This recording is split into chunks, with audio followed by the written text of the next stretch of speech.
ఈ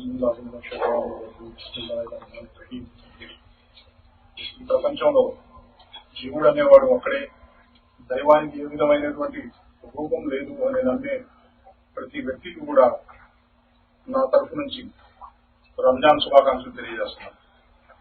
ఈ సందర్భంగా నా ముస్లిం సోదర సోదరిమణులకు అలాగే వివిధ పార్టీల నాయకులకు నా తరఫు నుంచి నేను చేసుకుంటున్న విన్నపం, ఒక రాజకీయ పార్టీ ప్రతినిధిగా నేను మీ అందరికీ సుపరిచితున్నే.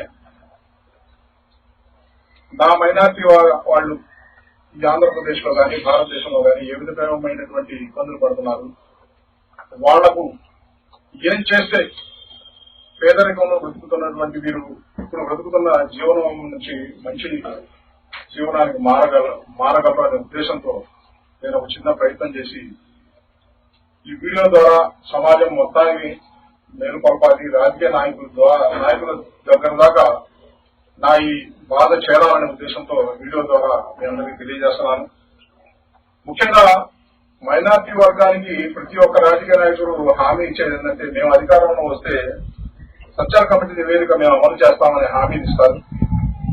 మరి ఆ హామీ గడిచిన 15-20 సంవత్సరాల నుంచి కూడా పూర్తయిన సందర్భం అంటూ ఏమేది. సత్యాల కమిటీ నివేదిక ఇచ్చినప్పుడు ఆయన ఒకటే తెలిపాడు, భారతదేశంలో అత్యంత దయనీయమైన జీవితాన్ని గడుపుతున్న వాళ్ళు మైనార్టీ వర్గానికి చెందిన ముస్లింలు. మరి 15 సంవత్సరాల క్రితమే అలా ఉన్న ముస్లింల జీవన స్థితిగతులు ఈ రోజు ఎలా ఉన్నాయి అనేది తెలియపరచాలనేది నా ముఖ్య ఉద్దేశం. ఎప్పుడైతే మనం ఈ మైనార్టీ వర్గాల దగ్గరికి వెళ్లి మీ జీవనోపాధి ఎలా ఉంది,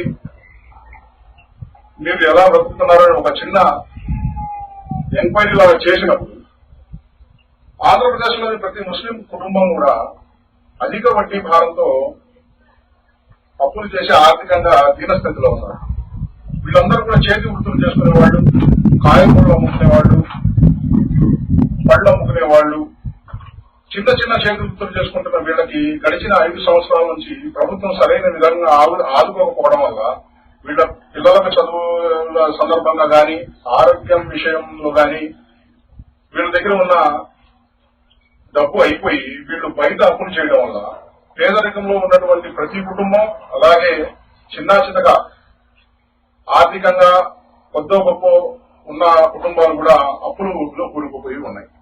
అలాగే పౌష్టిక ఆహారం అందక, సరైన పౌష్టిక ఆహారం అందక ఆడవాళ్ళందరూ కూడా రక్తహీనంతో బాధపడుతున్నారు. ఇవన్నీ కూడా వాస్తవాలు. అలాగే పిల్లల చదువులకు చదివించడానికి ఆర్థిక పరమైన ఇబ్బందులు ఎదురయ్యి పిల్లల చదువులను మధ్యలోనే మార్పించి వాళ్ళ చేత పనులు చేయించుకోవడం, వాళ్ళకు తెచ్చే 200-300తో కుటుంబాన్ని పోషించాలి అనే ఒక ఉద్దేశంతో తల్లిదండ్రులు వీళ్ళని మధ్యలోనే చదువు ఆపేస్తున్నారు ఆర్థిక పరం వల్ల. అలాగే సొంత వ్యాపారం చేసుకోవాలన్నా, అలాగే చిన్న తరహా పరిశ్రమలు నెలకొల్పుకోవాలన్న ఆర్థిక ఇబ్బందుల వల్ల బ్యాంకుల నుంచి రుణాలు అందక వీళ్ళు ఆ పని చేయలేక ఇతరుల దగ్గర కూలీలుగా జీవనోపాధిని కొనసాగిస్తున్నారు. బ్యాంకుల నుండి రుణాలు పొందే అవకాశం చాలా స్వల్పంగా మైనారిటీలు ఉంది. మనం భారతదేశంలో ఎక్కడికి వెళ్ళి చూసినా కూడా మైనారిటీలకు రుణ సౌకర్యం అనేది చాలా తక్కువ స్థాయిలో అవుతుంది. కాబట్టి నేను నా పార్టీ నాయకులకు కానీ ఇతర పార్టీ నాయకులకు కానీ నేను తెలియజేసేది ఏంటంటే, బ్యాంకుల నుంచి రుణాలు మైనారిటీలకు సక్రమంగా అవ్వడం లేదు. వీరు నెలవారీ సంపాదన ఏ కుటుంబాన్ని కల్పించినా కూడా ఎవరైతే తెల్లకాటు ఉండి జీవనోపాధి కొనసాగిస్తున్నారో భారతదేశం మొత్తంలో, ఆంధ్రప్రదేశ్ లో నేను సర్వే చేసినటువంటి తెనాలి ప్రాంతంలో ఇక్కడ నివసిస్తున్న ఈ ముస్లిం కుటుంబాల సంపాదన నెలకి 8,000 నుంచి 14,000 శాతం. మీరు ఒకసారి గమనించండి, 8,000 నుంచి 14,000 ఇవాళ ఒక నెల జీవనం సాగించాలంటే అయ్యే పని కాదు. అలాగే ప్రతి కుటుంబంలో కూడా సంపాదించే వాళ్ళు ఒకళ్ళుంటే అతని మీద బ్రతికే వాళ్ళు 4-5 ఉంటున్నారు. దానివల్ల కూడా ఆర్థిక భారం వీళ్ళ మీద బాగా పడుతుంది. అలాగే 100కు 75 నుంచి 80% మంది జనాలందరూ కూడా అద్దెళ్లలో ఉంటున్నారు. దీనివల్ల మైనారిటీలుగా ఉన్నటువంటి ఈ ముస్లిం సమాజం ఆర్థికంగా ప్రతి సంవత్సరం అడగదొక్కబడుతుంది. కానీ వీళ్ళు ఆర్థికంగా నిలదొక్కుకోవడానికి ఏ విధమైనటువంటి సహాయ సహకారాలు అందడం లేదు. కాబట్టి వీళ్ళ జీవనోపాధి మారాలి, వీళ్ళకు సరైన ఉపాధి అవకాశాలు కలగాలంటే నేను ఆలోచించి వారి ద్వారా నేను తీసుకున్న ఇన్ఫర్మేషన్ ద్వారా నేను ప్రభుత్వాల దృష్టికి తీసుకొస్తున్నాను. ముఖ్యంగా ఎవరైతే పిల్లలు చదువుకునే ఉద్యోగాలు రాలేదో, ఎవరైతే సామర్థ్యం కలిగి చిన్న తరహా పరిశ్రమలు నడుపుకోవడమే తెలివితేటలు ఉన్నాయో ఇటువంటి వాళ్ళందరికీ కూడా బ్యాంకుల ద్వారా రుణ సౌకర్యం కల్పించాలి తక్కువ వడ్డీకి.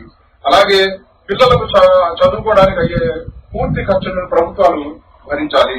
అలాగే ముస్లిం కుటుంబాలు ఎక్కువగా ఎక్కడ నివసిస్తున్నారో ఆ నివాసిత ప్రాంతాల్లో ముస్లిం మహిళలు పని చేసుకోవడానికి చిన్న తరహా పరిశ్రమలు, ప్యాకింగ్ యూనిట్లు ఇటువంటివన్నీ కూడా ప్రభుత్వం వాళ్ళు దగ్గరగా ఆ పరిశ్రమలు అక్కడ స్థాపిస్తే మహిళలు కూడా వెళ్లి ఆ పరిశ్రమలో పనిచేసి జీవనోపాధి పెంచుకోవడానికి అవకాశం ఉంటుందని ఈ సందర్భంగా నేను తెలియజేస్తున్నాను.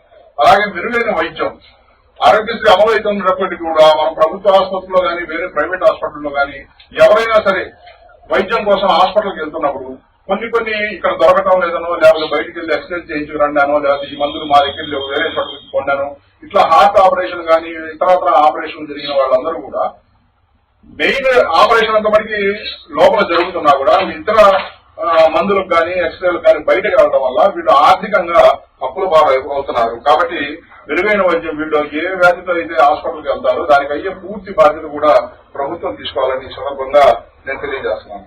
అలాగే ఎవరైతే ఒంటరి మహిళ మరియు అనాథ పిల్లలు ఉన్నారో వీళ్ళ బాధ్యతను కూడా ప్రభుత్వం తీసుకోవాలని మైనారిటీలో ఉన్న వాళ్ళని నేను ఈ సందర్భంగా నాయకులకు తెలియజేస్తున్నాను.